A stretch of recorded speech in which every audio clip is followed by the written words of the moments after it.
Ce chapitre est consacré à la nomenclature en chimie organique. On compte actuellement plusieurs millions de composés organiques qui sont soit naturels, soit synthétiques. Il est donc impossible d'apprendre leurs noms tous par cœur. L'Union internationale de chimie pure et appliquée, l'UIPAC, a trouvé une solution.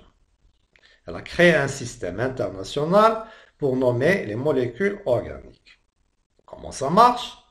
On commence par un préfixe, après il y a l'unité fondamentale, structurale fondamentale, et on termine par un suffixe. Prenons le cas de cette molécule.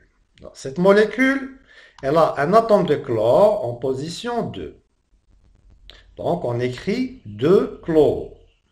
2 chloro va être le préfixe.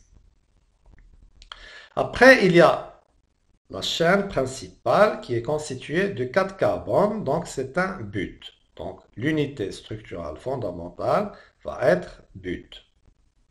Et puisque c'est un alcane, il n'y a ni double ni triple liaison, donc c'est alcane, ça se termine avec -ane, on écrit -ane. Donc le suffixe va être -ane. Et donc le nom de cette molécule va être le 2-chlorobutane. Nous allons commencer par la nomenclature des hydrocarbures saturés qui sont les alcanes. Alors, les alcanes sont des hydrocarbures saturés qui ont une formule brute qui est CnH2n plus 2. Toutes les liaisons dans un alcane sont des liaisons simples. Alors, ceci est le tableau des alcanes. Alors, le premier alcane, c'est le méthane, il a un seul carbone, c'est le CH4. Après, il y a l'éthane qui a deux carbones, c'est le C2H6. Le propane, c'est 3H8. Le butane, c'est 4H8, etc. Le décane qui a 10 carbones a pour formule C10H22. Nous allons maintenant parler des groupes ou des radicaux. Alors, un groupe ou un radical d'un alcane est obtenu par enlèvement d'un atome d'hydrogène sur un atome du carbone terminal. Et le nom du groupe est obtenu en remplaçant la terminaison -ane de l'alcane par -il. Alors, par exemple, ici, nous avons le méthane, CH4. Si on lui enlève un hydrogène, il devient CH3. Et le radical va s'appeler méthyle. On remplace -ane par -il. La même chose pour l'éthane, qui devient éthyle. Le propane qui devient propyle. Et ici, nous avons 1, 2, 3, 4, 5, 6. Donc, c'est l'hexane. Il va devenir hexyle. Il y a d'autres alkyles ramifiés qui sont nommés par des noms triviaux. Par exemple, ici, nous avons un radical qui a 3 carbones, donc c'est un propyle. Et puisque les carbones ne sont pas alignés, on l'appelle l'isopropyle. Celui-là, il a 4 carbones, donc c'est un butyle. Et puisque les carbones ne sont pas alignés, on l'appelle l'isobutyle. Ce radical-là s'appelle le tertiobutyle. Celui-là s'appelle le vinyle, c'est le CH2, double liaison CH. Et le benzène auquel on a enlevé un hydrogène devient le substituant phényl. Alors, quand les halogènes sont des substituants, le préfixe est nommé en ajoutant la lettre O à la fin du nom de l'halogène. Ainsi, le fluor devient fluoro, le chlore devient chloro, le brome devient bromo et l'iode devient iodo. Par exemple, cette molécule, nous avons un alcane à 4 carbones, donc c'est un butane. Et ce butane, il a un atome d'iode en position 2. Donc, cette molécule va s'appeler le 2-iodo-butane. Nous allons maintenant voir les règles de nomenclature des alcanes linéaires et ramifiés. Alors, tout d'abord, il faut repérer la chaîne la plus longue de cet alcane ramifié. Par exemple, pour cette molécule-là, on va compter. Alors, 1, 2, 3, 4, 5, 6 carbones.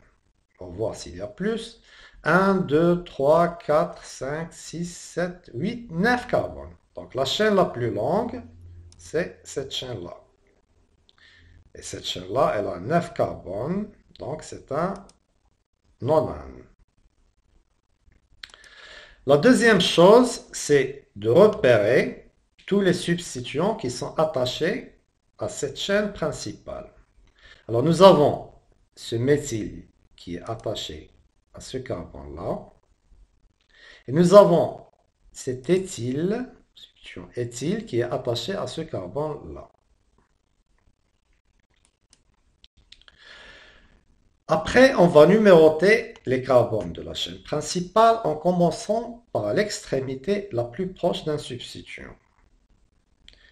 Et donc, pour numéroter, on peut soit numéroter de droite vers la gauche, c'est numérotation en rouge, soit de gauche vers la droite, c'est la numérotation en noir.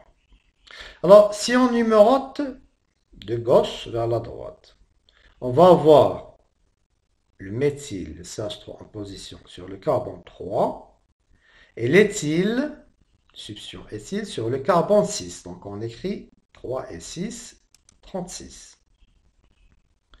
Maintenant, si on numérote de la droite vers la gauche, la numérotation en rouge, nous allons avoir l'éthyle qui est sur le carbone 4 et le méthyle qui est sur le carbone 7. On écrit 4 et 7, c'est 47. Alors, 36 est plus petit que 47. 47, donc on va choisir la numérotation en noir. Donc on a dit que on a choisi la numérotation en noir qui va de la gauche vers la droite. Maintenant, nous allons écrire la position des substituants. Alors ici, nous avons, on a dit, un méthyle en position 3, donc c'est le 3-méthyle. Et nous avons un éthyle en position 6, sur le carbone 6, donc c'est le 6-éthyle. Et puisque la chaîne principale elle a 9 carbones, donc c'est un nonane. Maintenant, pour écrire le nom de cette molécule, on va commencer par 6-éthyle. Pourquoi? Parce que le E de l'éthyle vient avant le M du méthyle dans l'alphabet. Donc, le nom de cette molécule va être le 6-éthyle 3-méthyle nonane.